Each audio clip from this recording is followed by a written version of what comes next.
नमस्कार, मेरा नाम उमा शंकर सिंह है और आप पब्लिक टुडे देखना शुरू कर दिए हैं। देश भर में बदले गए 3 नए कानून।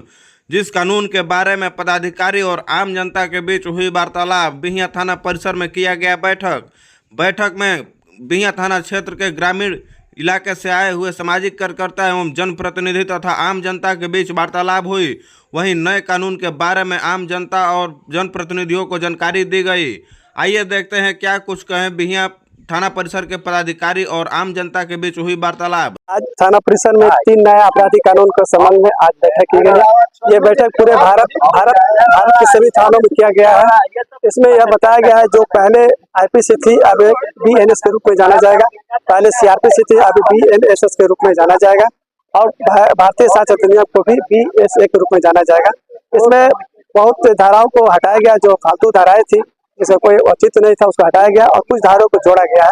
इन्हीं के संबंध में सभी हमारे बिहियां प्रखंड के बिहियां थाना क्षेत्र के सभी व्यक्तियों को, सभी गौण व्यक्तियों को, जनप्रतिनिधियों को बुला करके, आम जनों को बुला करके उन लोगों के कानून के बारे में, धाराओं के बारे में कुछ बताया गया और जो हमारे सीनियर इंस्पेक्टर साहब के द्वारा भी बताया गया। प्रतिनिधियों द्वारा भी काफी बातें रखी गई सर, उससे क्या विचार? हाँ, प्रतिनिधियों द्वारा जो भी सवाल किए गए हैं उनका बिल्कुल सही जायज था। उनको बताया गया है कि ये कानून अब ऐसे होगी और आप किसी को रोक नहीं सकते, टोक नहीं सकते, मतलब किसी को विरोध नहीं कर सकते। किसी अपराधी को आप वहीं तक सेल्फ डिफेंस ले सकते जितना आपका अधिकार बनता है। देखिए सर, प्रथम आपको बताते हैं कि हमारे जो पुराने आईपीसी सीआरपीसी एविडेंस एक्ट थे वो अंग्रेजों के समय के कानून थे। ये अब चूंकि बहुत पुराने कानून हो गए थे, नई समय में उसमें बदलाव की आवश्यकता थी, तो अब उसमें बदलाव करते हुए हमारे लोकसभा के द्वारा, हमारे माननीय राष्ट्रपति के द्वारा ये 25 दिसंबर को इस कानून को पारित किया गया और आज 1 जुलाई से लागू करने के लिए पुराने कानून को, तीनों कानूनों को छोड़कर नए कानूनों को लागू करने का आज से प्रथम दिन है।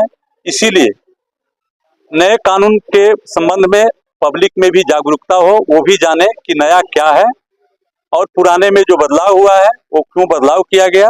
इसी के संबंध में वार्ता करने के लिए, एक दूसरे के विचार को आदान प्रदान करने के लिए आज की बैठक रखी गई थी। इसमें हम लोग के द्वारा बताई गई जो कानून की विशेषताएं थी, उनके जो मुख्य बिंदु थे और न्याय प्रक्रिया में जो सुधार हुआ है कि त्वरित विचारण की जो प्रक्रिया आई है उसके बारे में ही बताया गया कि कैसे त्वरित हम लोग को विचारण करके अब न्याय दिलाया जा सकता है पुलिस के स्तर से और माननीय न्यायालय के स्तर से। तो ये बातें बताई गई। कुछ लोगों को जहां पर आशंका थी उनके द्वारा सवाल भी पूछा गया, उनका भी जवाब दिया गया, उनको बताया गया।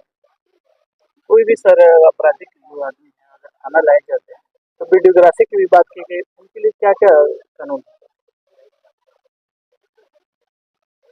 जब हमारा अनुसंधान प्रारंभ होता है तो वादी का बयान, गवाहों का बयान, घटनास्थल का, ये सारे के सारे वीडियोग्राफी किए जाने हैं। यहाँ तक कि हम जब किसी के घर में तलाशी भी लेंगे तो उसका हम वीडियोग्राफी बनाएंगे, जो सामान जब्त किए जाएंगे उसका भी वीडियोग्राफी बनाएंगे और अपराधी भी लाएंगे, जिनको लाएंगे उनका भी बयान लेना है तो हम वीडियोग्राफी करेंगे। और बाद बाकी जब थाने पे लाए जाते हैं तो उसके पहले हम उनका इलाज भी कराएंगे, मेडिकल कराते हुए थाना में लाएंगे।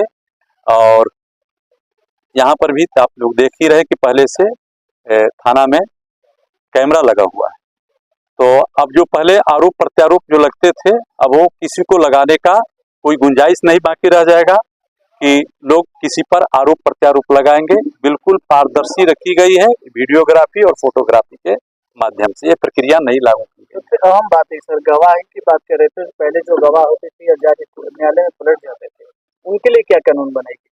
अब वीडियोग्राफी उनका होगा, वीडियोग्राफी के माध्यम से उनका बयान लिया जाएगा।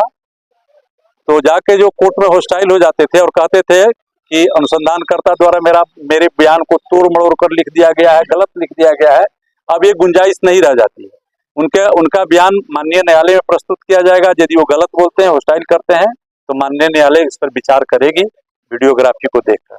इसलिए अब पलटने की गुंजाइश कम है। मुख्य रूप से जो धारा चेंज हुआ है, जो आईपीसी पहले था अब हो गया भारतीय न्याय संहिता, और उसमें 302 जैसे था मर्डर केस, अब उसमें 103 हो गया। उसी तरह बहुत सारी धाराएं का धारा नंबर चेंज हुआ है। मुख्य रूप से आज जो मीटिंग में पता चला कि नए कानून में जो आजीवन कारावास की सजा होती थी, अपराधी ये समझते थे कि 14 साल बाद हम घर चले जाएंगे, तो ये अब मामला खत्म हो गया। अब आजीवन कारावास का मतलब है उनका मृत्यु जेल के परिसर में ही होगा, पहला बात। दूसरा बात यह है कि मॉब लिंचिंग की घटना में लोग कहीं पकड़ के चोरे पकड़ लिया, जबरदस्त कुटाई करके उनका हत्या कर दिए, जान लिए, तो वो दंड आजीवन कारावास या मृत्यु दंड की सजा उसमें मुकर्रर हुई है। ये अच्छा चीज है, इसलिए कि पब्लिक अपने हाथ में कानून ले लेता है। कितना धारा चेंज की गई, क्या कुछ बताया गया कि टोटल 511 धाराएं थी, अभी 358 हो गई। आप लोगों के द्वारा भी सवाल पूछा गया, क्या कुछ मतलब बताया गया? मैंने सवाल ये रखा गया कि जो पहले रोड एक्सीडेंट होता था, वो अंग्रेज का कानून था 1860 का, तो उसमें बेलेबल सेक्शन में केस होता था। अभी उसमें क्या प्रावधान किया गया है, तो बताया गया कि वो प्रावधान यथावत है। बीच में जो ट्रक चालक वगैरह जो देश भर में इस पर मुद्दा बना है, इस पर धरना प्रदर्शन हुआ, इसलिए इस केंद्र सरकार ने इसको अभी स्थगित रखा।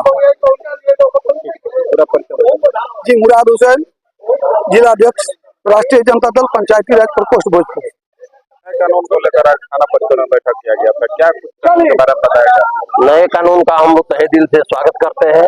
नए कानून को लागू कराने वाले इस देश के राष्ट्रपति द्रौपदी मुर्मू जी और यशस्वी प्रधानमंत्री नरेंद्र मोदी जी को तहे दिल से हम लोग आभार प्रकट करते हैं और धन्यवाद देते हैं कि आज तक हम लोग का कानून गुलाम था, आज उन्होंने 25 को ही लागू करके और 1 तारीख से जनमानस में लागू हो जाए, इसके लिए जो पहल किए, इसके लिए उनको तहे दिल से हम लोग धन्यवाद और आभार प्रकट करते हैं जनता के तरफ से। नया कानून क्या आम जनता को समझ में आई, आप लोगों को समझ में आई? समझ में आएगी, कुछ तो समझ गए हैं हम लोग।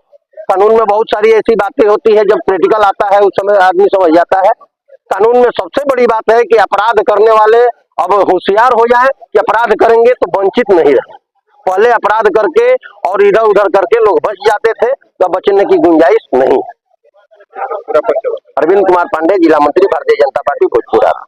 अधिनायक जय हे भारत भाग्य विधाता, पंजाब सिंध गुजरात मराठा, द्राविड़ उत्कल गंगा, विंध्य हिमाचल यमुना गंगा, उछल जलधि तरंगा, तब सुनामे जागे, तब शुभ आशीष मांगे, गाए तब जय गाथा, जन गण मंगल